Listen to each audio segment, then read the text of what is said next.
I want to ask a question about reality. And that I've had a couple of experiences recently that made me think I was hallucinating. Good. I was buying some scratch tickets, and a couple of times I've gotten $100 winners, and I really enjoy that feeling. And this winter, I was scratching a ticket, and the numbers matched, and I don't scratch the prize amount because I don't want to see what I'm not getting. I only scratch it when I've matched a number and I can see what I'm getting. And it was $10,000. And I got this electrical feeling over me, and the feeling, and I said, oh my God! And I sort of didn't focus on the ticket, and then when I looked back, the numbers didn't match, and I said, oh, I hallucinated, I made a mistake. And a couple... Well, if Esther can have the dream she had, she would like to call it hallucination. When you're inside the vortex, in other words, when you get tuned in, you do begin to see things as you want them to be. And if you see things as you want them to be vividly enough, then the universe must deliver them as you want them to be. In other words, we're not kidding you. That when you have that sort of vision, and people call it religiously speaking, when you have a vision, is a good thing. But psychologically speaking, when you have a hallucination, it's a bad thing. And we say, when you interpret the future through vision, and it sends that electricity. Now, that electricity that went through you, that was confirmation. That was source energy confirmation that you were in alignment. And so what if that's not the ticket on which the alignment took place? But I'm wondering, could it be that the ticket actually changed because I didn't let it, reacted? Well, we will say definitely to you that it was not that you had one and then you were incapable of accepting it, so the numbers changed right before you. Okay. That's not what happened. Okay. What happened was you saw it as you wanted it to be. You saw it as you practiced it to be. You saw it the way the source within you sees it. And when the source within you sees it, and you see what this is a really good example. We've been talking about this vortex that is attracting all cooperative components. So here you are wanting to win, hoping to win, and you're actually not desperate or anything close to it. You're playing a game. It's entertainment for you. Of course you would like to win, and of course those dollars are in your vibrational reality. And so here you were on this playful edge of hopefulness, and so the vortex just took you in. And for a moment you saw it the way you want it to be, the way it is on the inside of your vortex. But once you're in there believing, next time that happens, the numbers won't change back. You see, it's just an opportunity to realize. And the visceral feeling, that's the thing that we want you to take away from this. You had an experience where you felt the physical sensation of sort of being jerked into alignment with who you really are. And it felt like an electrical shock. I remember as a child, I once touched an outlet. I got this electrical shock, and it felt like that. When Esther first allowed us to flow through her, in those early days, she explained, it feels like I've got my toe in a light socket, because she was not up to speed with our energy. But they were summoning it, and she was close enough that she could access us, but she wasn't right on the frequency. And so there was a lot of convulsing. Her feet were kicking around. She was sitting down. She was holding onto the chair for dear life. They have videos which you will never see of this amazing experience, and it was like electrical shock, only because she was not up to speed with it. And even after that, for a while, it felt like swooning. When Abraham would come in, it was incredibly disorienting to Esther because of the mixture of the energy as she was getting up to speed with us, you see.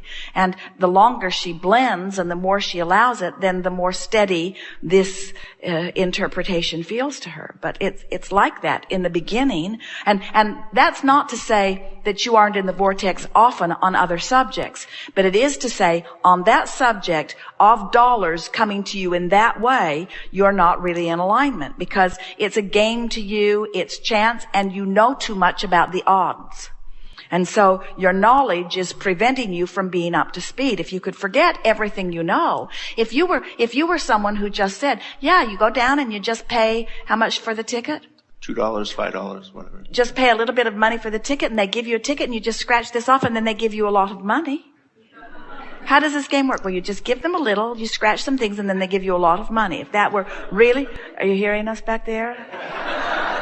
Wanderer of the car? When you... Focuser, pure focuser, the one who focuses so easily and finds that pure place. If you could innocently meaning you haven't introduced any resistance to the equation, when you just purely, meekly, ringing any bells, want something, it comes. But when you are so smart, do you know the odds of this? I get stubborn and I want to make it happen. And it never... Well, that making it happen is that trying to control the uncontrollable. Push the river. But it's all right to be determined about being in the vortex. In other words, and there's a little stubbornness in that too. In other words, just Esther said to Jerry, I'm in the vortex and I'm not coming out. I'm in the vortex and I'm not coming out. Don't make me come out. She said, don't make me come out. She's being playful about it. And when she comes out, no one's happy. Everyone wants Esther to stay in the vortex. Everyone who knows her wants her to stay in there.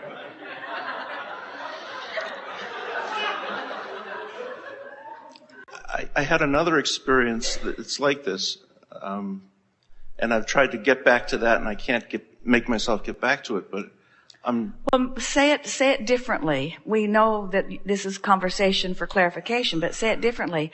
I'm looking forward to getting back to it is much less resistant than I can't get back to it. I can't get back to it.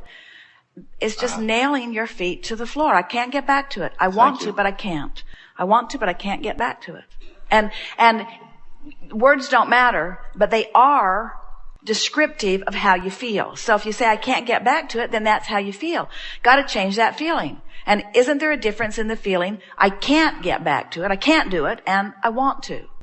Yes. Or I'm looking forward to it. Or it's going to be kind of fun when it happens. And I don't exactly know how it's going to come, when it's going to come, where it's going to come from, who's going to help it, but I like the idea of it coming. Feel how much less resistant that is.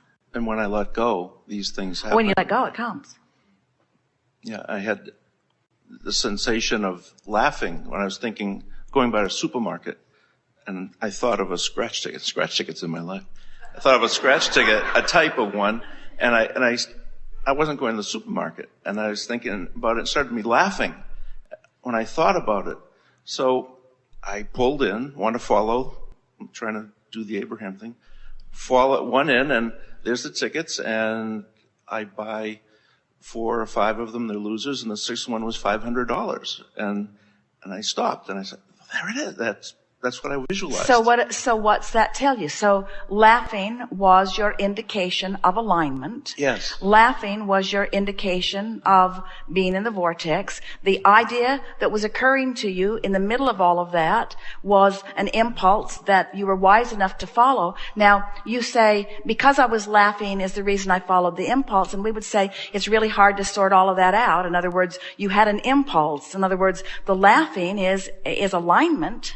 In other words, when you're feeling like that, it's alignment. So now you take that away and you say, next time I have that jovial, uplifted, free, no risk, lighthearted feeling, it means I'm on the track of something.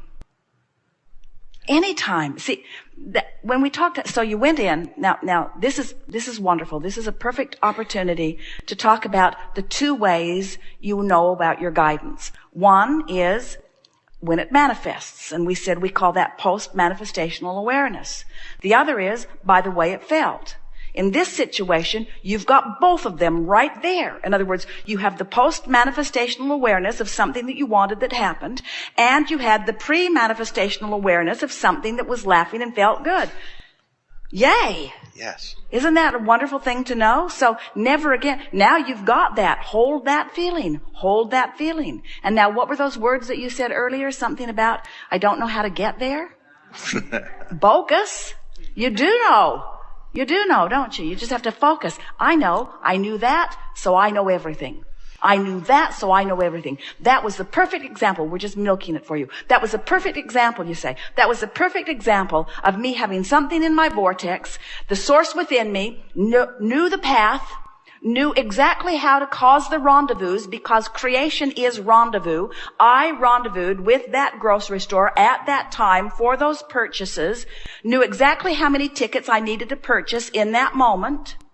It was the sixth one. You bought 6 and it was number 6. You knew exactly how many tickets you need to purchase in order to have it. If somebody else had beat you there first, you might have only needed to purchase 1. Or if you'd gotten there earlier, you might have had to purchase 20 or 30. You had the impulse. You knew exactly how many you needed to purchase because the vortex was calling you. And when you're in the vortex, you just know. You just know. No one was speaking it in your ear. You didn't look and the number 6 appeared on the palm of your hand in blood. In other words, it's not anything that dramatic. It's just, you just knew. You just followed the light, good feeling trail.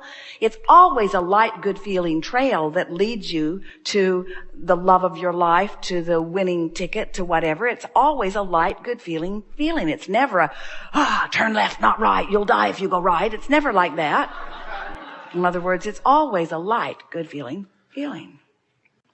I have another positive, light, good feeling about something, but again, it's about reality.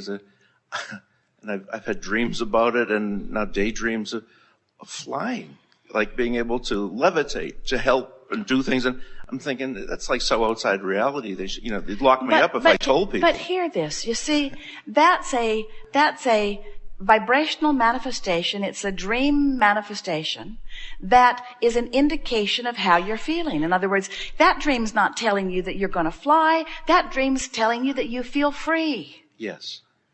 You see, and that when you feel free, you fly in your dreams, you see. And if you were flying around in your body, you wouldn't like it because first of all, you'd be a freak. And people would be looking at you. Some would be trying to shoot you down. Your life would not be what you want it to be, and right. All of that attention would ground you anyway. You see, you want to fly in your dreams. You really do. Thank you very much.